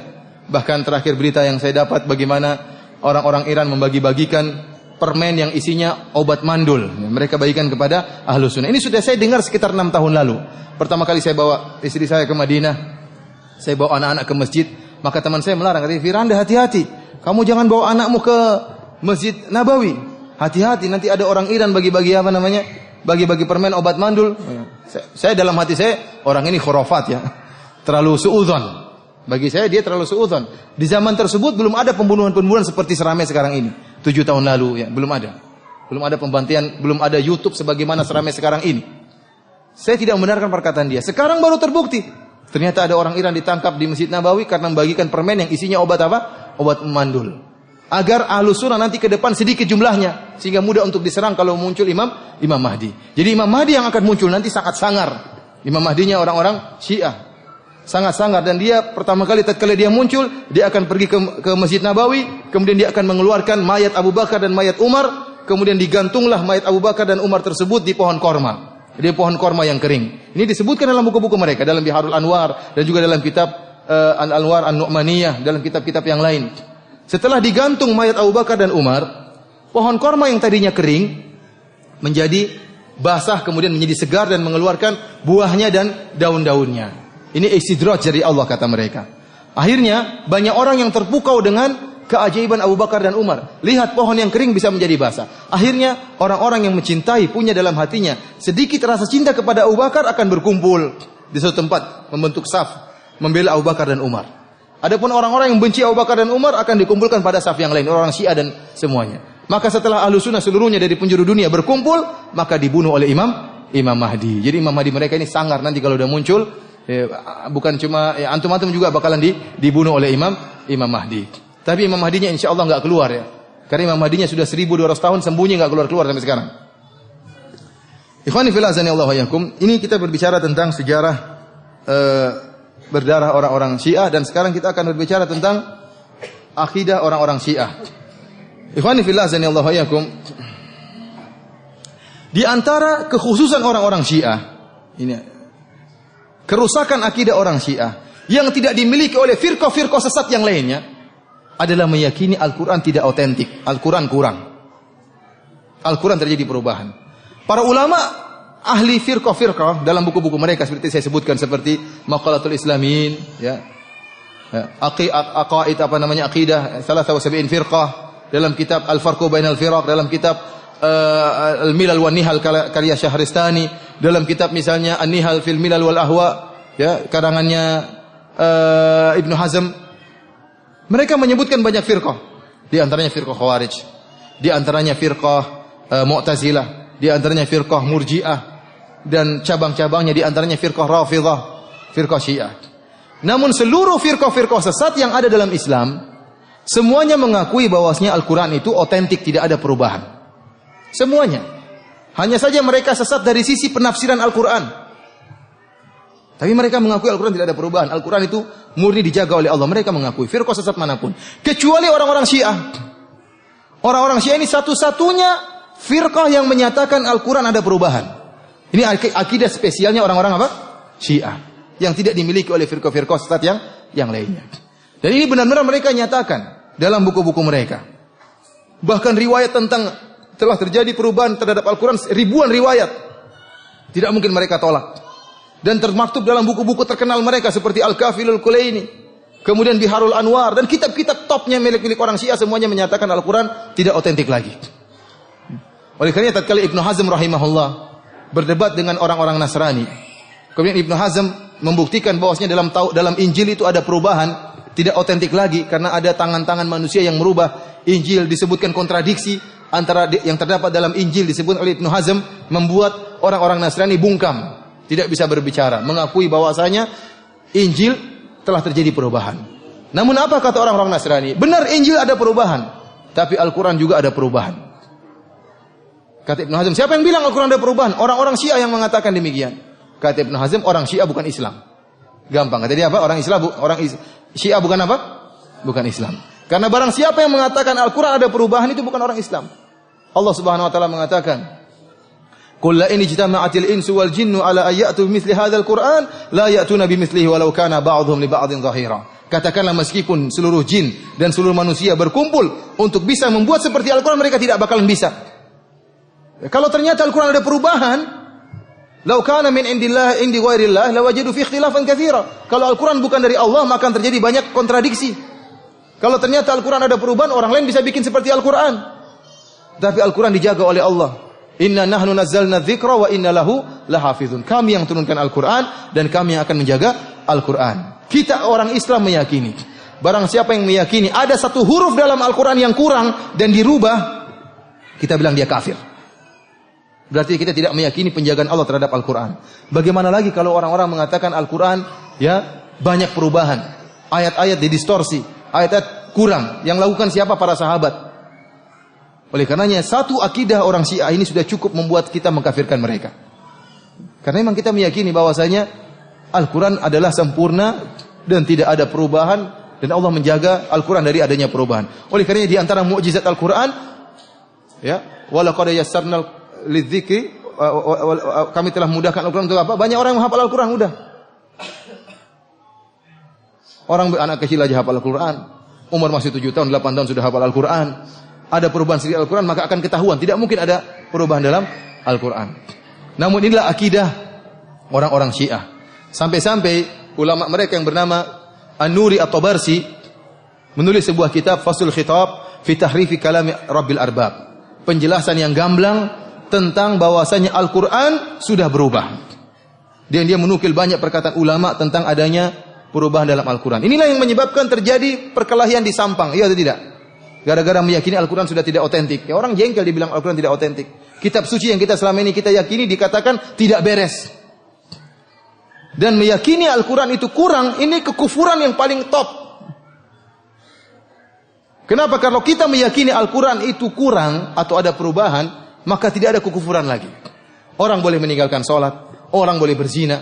Sekarang kalau ada orang mengatakan zina itu halal, bagaimana kita membantah dia? Kita bilang dalam Al-Quran zina haram. Maka dengan mudah dia mengatakan, mungkin ayat tentang zina itu ada perubahan. Sebagaimana kata orang-orang apa? Syiah. Ada orang mengatakan jilbab tidak wajib. Kita bilang dalam Al-Quran jilbab. Itu mungkin ayat dirubah sama sahabat. Tidak bisa kita mengkafirkan orang kalau kita meyakini Al-Quran itu apa? Ada perubahan. Kalau ada mengatakan sholat tidak wajib, kita bilang kamu kafir. Kenapa kamu kafirkan saya? Dalam Al-Quran disebutkan Quran sholat, aqimus sholat, sholat wajib, dirikan sholat. Kata dia mungkin itu ayat yang dirubah oleh sahabat. Repot seperti ini. Jadi Syiah ini membuka pintu kesesatan selebar-lebarnya, pintu kekufuran selebar-lebarnya. Karena puncak kekufuran adalah menyatakan Al-Quran ada perubahan. Kitab suci sudah tidak ada, terus apa yang mau dijadikan pegangan? Ikhwani fillah azani Allah wa iyyakum. Di antara riwayat-riwayat yang disebut dalam kitab Al-Kulaini, karangan Muhammad bin Ya'qub Al-Kulaini dalam kitab Al-Kafi, ini Al-Kafi ini seperti Sahih Bukhari dalam kata Muhibbuddin Al-Khatib, salah seorang ulama sunnah di Mesir. Al-Kafi seperti Sahih Bukhari di sisi kaum muslimin. Orang Syiah punya Sahih Bukhari namanya Al-Kafi. Orang Syiah tidak pernah beriman dengan Sahih Bukhari. Tidak pernah beriman dengan Sahih Bukhari, tidak pernah beriman dengan Sahih Muslim, tidak pernah beriman dengan Abu Daud, Nasai dan Ibnu Majah, Musnad Imam Ahmad, mereka tidak pernah imani. Namun mereka hanya menyebutkan riwayat dari Bukhari atau Muslim yang menurut mereka mendukung mazhab mereka untuk membuat kaum muslimin jadi bimbang. Sebenarnya mereka sudah punya buku sendiri, tidak butuh dengan Sahih Bukhari, dengan Sahih Muslim, mereka tidak pernah percaya. Mereka punya Sahih Bukhari sendiri namanya Al-Kafi Al-Kulaini. Bahkan ya, kedudukan Al-Kafi di sisi orang Syiah lebih afdal daripada kedudukan Sahih Bukhari menurut kaum muslimin. Kenapa? Karena kata mereka, kitab Al-Kafi ini setelah dikarang oleh Muhammad bin Ya'qub Al-Kulaini dipaparkan kepada Imam Mahdi dan sudah dicek oleh Imam Mahdi. Sahih Bukhari hanya bisa kedudukannya seperti Al-Kafi kalau Sahih Bukhari ditampakkan kepada Nabi Muhammad. Oh, ini sahih semua, baru bisa sama seperti Al-Kafi. Oleh karena mereka benar-benar memegang riwayat-riwayat dalam Al-Kafi karena sudah dicek langsung oleh siapa? Imam Mahdi.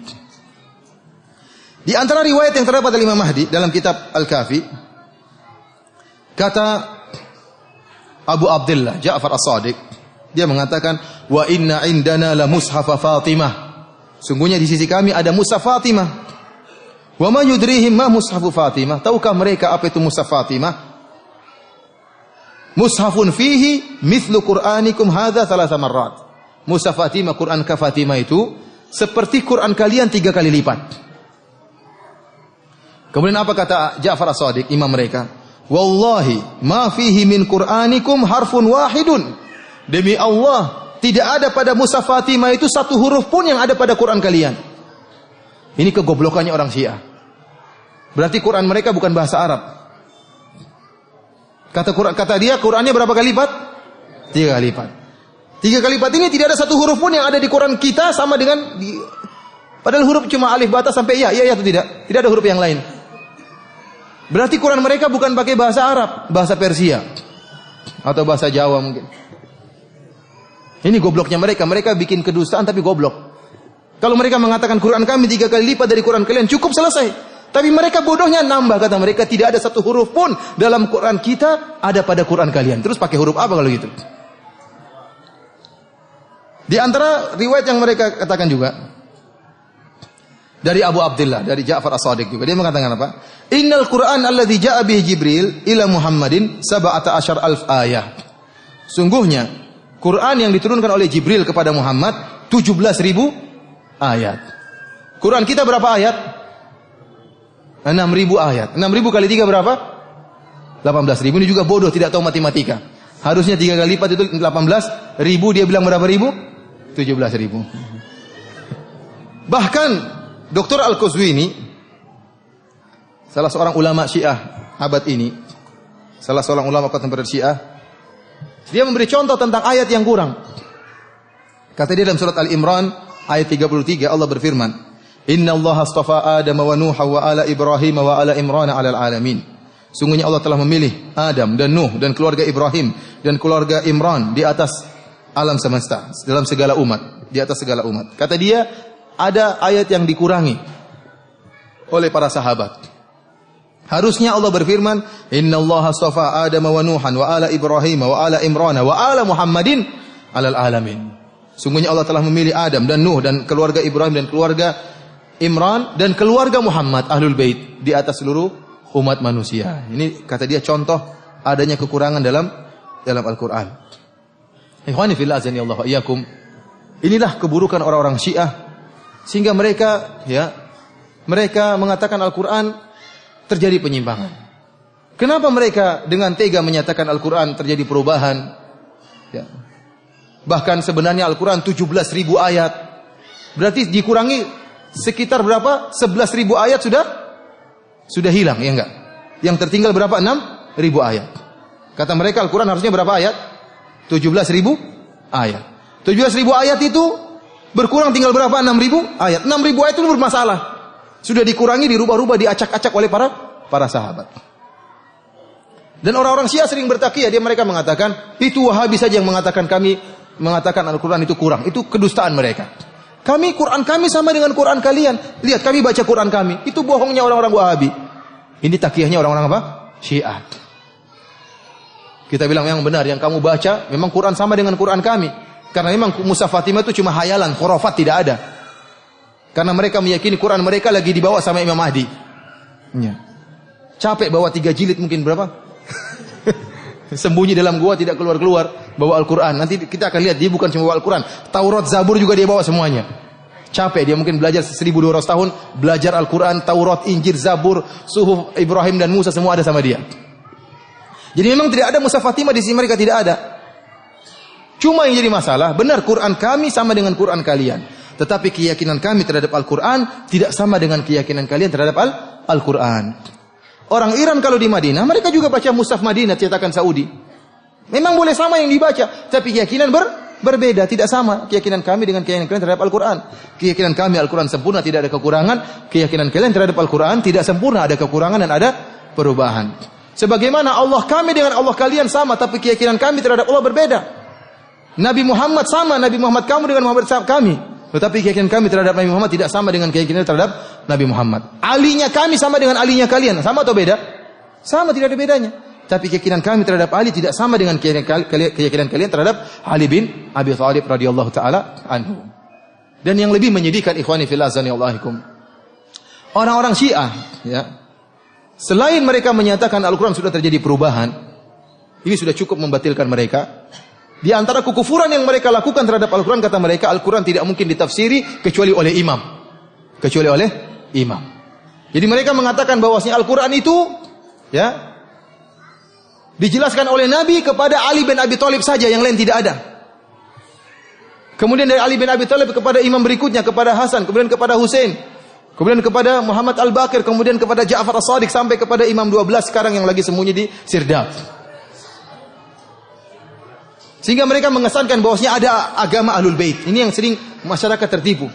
Mereka mengatakan, agama kita Ahlul Bait. Kita yang lebih ngerti tentang agamanya Rasulullah SAW karena kita Ahlul Bait. Ya. Sementara orang-orang di luar Ahlul Bait, mereka tidak paham tentang agama Rasulullah. Coba kalau kamu di rumah yang lebih paham tentang agamanya bapak kita siapa? Ya kita anaknya yang lebih paham. Jadi yang lebih paham tentang agamanya Nabi Muhammad siapa? Ali bin Abi Thalib, anaknya Fatimah. Orang awam langsung termakan. Oh iya benar ya. Berarti ada agama khusus Ahlul Bait. Seakan-akan ada agama khusus Ahlul Bait, ada agama di luar untuk selain Ahlul Bait. Ini kedustaan besar. Kita bilang, ya akhi, kalau memang yang tinggal di rumah Nabi lebih paham tentang agama Nabi, kalau gitu Aisyah yang lebih paham. Lebih banyak dengan siapa? Apakah Nabi lebih banyak bersama Aisyah atau bersama Fatimah?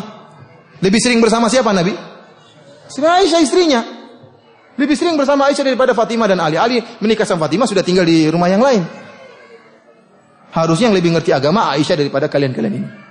Kemudian apakah Ahlul Bait cuma orang-orang Syiah? Banyak Ahlul Bait yang Ahlus Sunnah banyak. Yang tidak berpemahaman seperti kalian. Jadi mereka mengesankan bahwasanya ada agama khusus buat Ahlul Bait. Ini tidak benar, tidak benar. Rasulullah SAW diutus oleh Allah rahmatan lil alamin, untuk seluruh umat. Wa anzalna ilaika dzikra litubayyana lin-nas ma nuzila ilaihim. Kata Allah Subhanahu wa taala, kami turunkan kepada engkau wahai Muhammad Al-Qur'an litubayyana lin-nas, agar engkau wahai Muhammad jabarkan kepada seluruh manusia. Jadi tidak ada agama khusus buat satu orang, dua orang, tidak ada. Agama ini apa namanya? Untuk semuanya. Untuk semuanya. Rasulullah SAW mengatakan, nadarallahu imra'an sami'a maqalati fa'au'aha fawa'aha. Ya. Kemudian kata Nabi SAW, farubba muballaghin au aminas sami', atau afqahu minas sami', atau kama qala Nabi SAW. Ya. Kata Nabi SAW, semoga Allah memberikan cahaya kepada orang yang mendengar perkataanku, kemudian dia sampaikan kepada yang lainnya. Memang agama ini untuk disebarkan, bukan untuk sekedar agama khusus Ahlul Bait. Ini adalah khurafat yang didengung-dengungkan oleh orang Syiah. Sekarang seakan-akan Nabi mengkhususkan Ali bin Abi Thalib dengan ilmu tertentu yang tidak diberitahukan kepada para sahabat yang lain. Ini kedustaan besar. Ini ketidakadilan. Seakan-akan yang masuk surga hanya Ahlul Bait. Terus kita yang bukan Ahlul Bait bagaimana? Yang anaknya Pak Ijo dan Pak Imin ini bagaimana? Ini ikhwani fillah Allah. Ini di antara khurafat yang mereka lakukan. Pertama, mereka mengatakan Al-Quran sudah tidak otentik. Yang kedua, mereka mengatakan Al-Quran tidak mungkin ditafsiri kecuali oleh imam. Sekarang imammu mana kok belum muncul-muncul? Nah, mereka punya riwayat dari imam-imam sebelumnya. Oleh karena saya katakan tadi, riwayat mereka paling top bukan kepada Nabi, tapi kepada imam. Antum buka kitab Al-Kafilul Kulaini, semuanya qala Ja'far As-Shadiq, qala Abu Abdullah, bukan qala Muhammad sallallahu alaihi wasallam. Kenapa? Karena untuk sampai kepada Muhammad harus lewat sahabat, iya enggak? Sahabatnya kafir semua ya. Sudah riwayat enggak sampai, kalau gitu riwayat tidak sampai kepada Muhammad, sampai aja kepada imam mereka. Karena bagaimana mereka bisa meriwayatkan riwayat sampai ke Rasulullah kecuali melewati apa? Para sahabat. Sementara para sahabat semuanya kafir. Kalau gitu riwayat mereka cuma sampai kepada imam-imam mereka. Oleh karenanya mereka mengatakan, jika imam telah berkata hujjah, imam itu seperti Nabi. Bahkan imam itu langsung dari Allah Subhanahu wa taala. Oleh karenanya bagaimana mau sama agama kita dengan agama mereka? Agama kita adalah agamanya yang dibawa oleh Muhammad sallallahu alaihi wasallam, agama mereka adalah agamanya imam. Makanya mereka dikatakan dengan Syiah al-imamiyah. Syiah yang meyakini masalah keimaman. Bahwasanya imam merupakan rukun Islam dan imam bisa mengkhususkan Al-Qur'an dan imamlah yang paham tentang Al-Qur'an. Tidak ada yang bisa paham kecuali qayyim, kata mereka. Tidak ada yang paham tentang Al-Qur'an kecuali imam dari imam-imam mereka. Dari sini kita paham bagaimana kebatilan mereka terhadap pemahaman terhadap Al-Quran. Dan ingatlah, kita tidak bakalan bisa nyambung kalau berdebat dengan mereka. Mustahil antum bisa berdebat dengan mereka. Kenapa? Kalau antum mendatangkan ayat, ini ayatnya begitu, mereka bukan begitu tafsirnya. Itu tafsiran kalian. Tafsiran Ahlul Bait tidak seperti itu. Tidak bakalan nyambung. Inna Allah ya'murukum an tadhbahu baqarah. Allah mengatakan, Nabi Musa berkata, sungguhnya Allah merintahkan kalian untuk menyembelih sapi. Kata mereka, sapi adalah Aisyah. Gimana nyambungnya? Bisa nyambung kalau mereka. Kita gimana nyambungnya? Sapi di zaman Bani Israel kok Aisyah? Mereka bisa nyambung. Kata mereka misalnya, marajal bahraini yaltaqiyan, bainahuma barzakhun la yabghiyan. Ya. Bahwasanya ada dua lautan apa? Yang bertemu. Kata mereka dua lautan ini adalah Fatimah dan Ali. Bainahuma barzakhun la yabghiyan, di antara keduanya ada halangan sehingga kedua laut ini tidak bisa bertemu. Katanya halangan tersebut adalah Nabi Muhammad sallallahu alaihi wasallam. Ini tafsiran ngaco. Berarti dua laut tidak bisa bertemu, berarti Ali enggak pernah ketemu sama Fatimah ya. Tapi mereka ini laut ditafsirkan Ali dan Fatimah. Tafsiran-tafsiran tidak nyambung. Tapi menurut mereka itulah tafsiran mereka. Antum tidak bisa berdebat sama mereka karena meskipun taruhlah kita sama-sama sepakat Al-Qur'an otentik, tafsirannya bakalan berbeda. Mereka punya tafsir-tafsiran kebatinan seperti tadi. Yakhruju minhuma lu'lu' wal marjan. Keluar dari lautan tersebut lu'lu' wal marjan. Ya. Maksudnya Hasan dan Husain. Repot seperti ini. Tafsiran-tafsiran mereka yang kacau balau itu terdapat dalam buku-buku mereka. Oleh karena ikhwani fillah sallallahu alaihi wasallam, tatkala keyakinan kita terhadap sumber agama kita yaitu Al-Qur'an berbeda, bagaimana mungkin kita bisa bersatu dengan orang-orang Syiah, ya?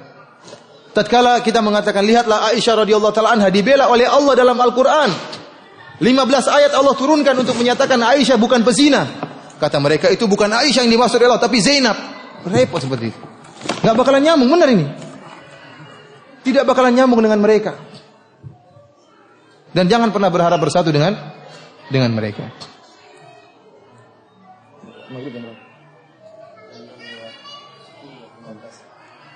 Ikhwani fillah azanillahu, insyaallah setelah maghrib kita lanjutkan karena menjelang maghrib butuh persiapan untuk salat maghrib. Wallahu taala alam bisawab. Assalamualaikum warahmatullahi wabarakatuh.